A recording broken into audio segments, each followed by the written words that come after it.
sobre la Terra estan provocant la destrucció del nostre planeta. Gran part de la natura ja està perduda i el que queda està en declive. El planeta mai tornarà a ser com era. El món, tal com el coneguem, està desapareguent. Però la pregunta és, tu què faries per canviar aquesta realitat? I a tu t'agradaria veure un món sense animals?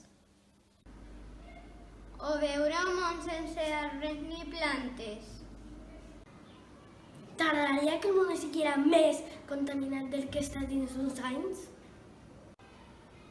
Eres conscient dels litres d'aigua que malgastem per plenar una banyera?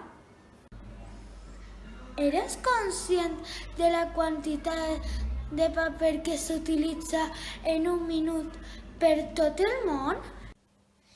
I la tala d'arbres i la desforestació de la selva?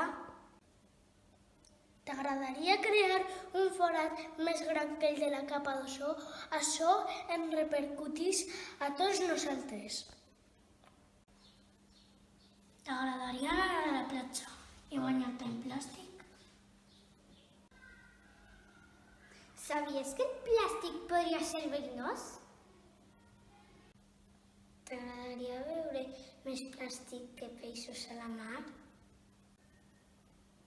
Sabíeu que els animals marins confonen el plàstic amb el menjar? Sabíeu que una safata de suro contamina inclús més que una ampolla de plàstic?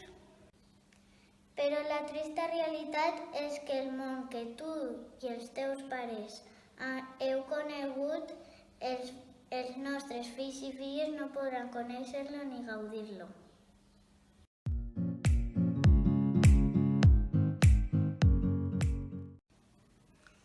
Les estadístiques no enganyen. Estem destruint el món. Un estudi de Greenpeace sobre el consum de paper afirma que cada habitant d'Espanya gasta 170 quilograms de paper a l'any.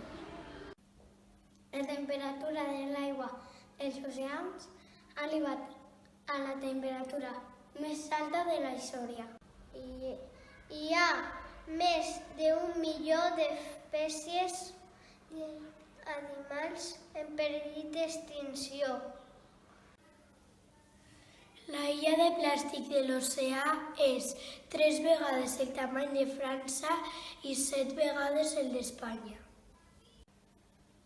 Sabíeu que una balena va morir amb més de 1.000 objectes de plàstic dins?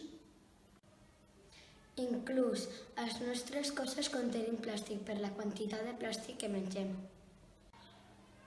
En el 2018 va ser el quart any més calorós del món mundial. Milers de tortugues als oceans confonen les meduses amb osses de plàstic i se les mengen. A més, a conseqüència del canvi climàtic, quasi totes les tortugues seran femelles al final del segle.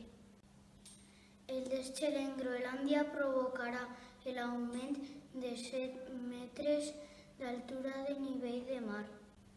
Al 2050, si continuem així, als mars i als oceans hi haurà més plàstic que peixos.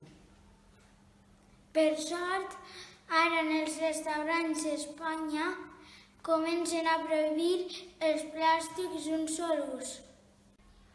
De fet, en 2030, tots els envasos de plàstic seran reciclats. En l'any 2030, la humanitat podria travessar el punt de no retorn. Mai tornarà a ser com era. I tu, continues utilitzant plàstic d'un sol ús? Continues tirant fem al terra? Continues deixant la llum encesa quan no hi ha ningú? Continues sense utilitzar els contenidors de reciclatge? I tu, continues deixant-te l'aixeta oberta mentre que t'ensabones? Continues pensant que no va amb tu la destrucció del planeta?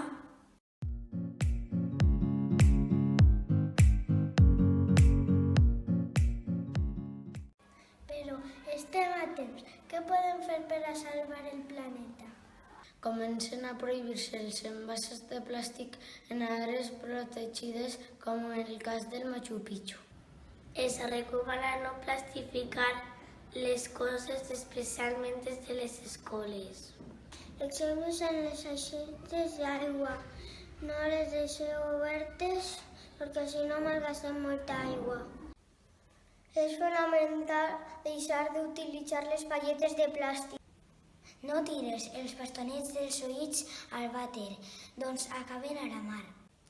No utilitzes bosses de plàstic, utilitzes bosses de tela. No utilitzes paper d'alumini, utilitza carmanyoles. Utilitzar els contenidors per reciclar paper, vidre i plàstic. Utilitzar menys el cotxe i més el transport públic.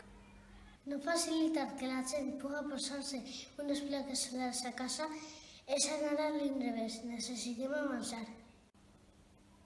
Ajustar la temperatura de la calefacció i de l'aire condicionat. Desconnectar tots els aparells electrònics quan no els utilitzes. Aprofitar l'aigua de la pluja per rentar el cotxe i per regar les plantes. Apagar les llums quan no calen i renovar les bombetes. Menjar menys car. La ramaderia és un dels principals contaminants.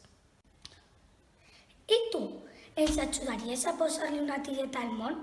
Cuidar el planeta és responsabilitat de tots nosaltres, perquè no importa d'on vingues. No importa com sigues, no importa com penses, el planeta és la cuna de la vida, és la nostra casa i hem de cuidar-la, però és responsabilitat i obligació de tots nosaltres.